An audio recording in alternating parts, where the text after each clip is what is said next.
Cik, macam mana kita nak rental dengan Dayos? Apa syarat-syarat dia? Untuk Dayos ni sebenarnya kita ada banyak mesin lah. So ini antara 3 mesin yang kita ada. Ada lagi mesin-mesin lain.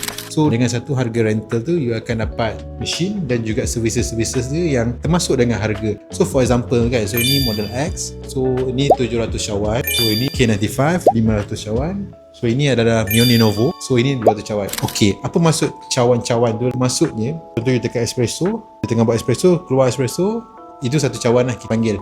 So untuk mesin ni you kena commit 200 cawan sebulan. Okey. Dan bagusnya kalau you beli, you hanya dapat mesin saja. Kalau you rental dengan Dayos ni, you dapat mesin, you dapat kita ni coffee bean, kita dapat kita ni services kita ni, kita settingkan air, settingkan kopi, you nak kopi yang macam ni kita settingkan. And then step paling penting, kita cover kalau rosak, datang tak ada charge sebab kita dah cover dengan rental. Dengan setiap bulan kita punya customer care datang, dia datang setiap bulan tu, dia bagi cuci brewer, dia clean dia punya interior machine. So sini sangat penting untuk maintaining lah. And then kalau apa-apa issue, you luahkan je dekat kita punya customer care. Itu yang bestnya lah. Satu harga, bermacam-macam servis, itulah Dayos.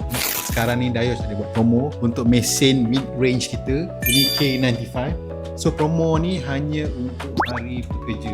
So dia punya promo tu RM1,000 you akan dapat 400 cup of coffee. So satu kopi tu lebih kurang RM2.50 sennya. Murah tak murah kan? Mana nak dapat RM2.50 sen je. Setiap bulan dapat biji kopi, dapat kita yang servis. Senang je, tanya kita ada lagi ke tak promo ni. Drop je komen, kita boleh jawab, tak ada masalah. Okay, Assalamualaikum.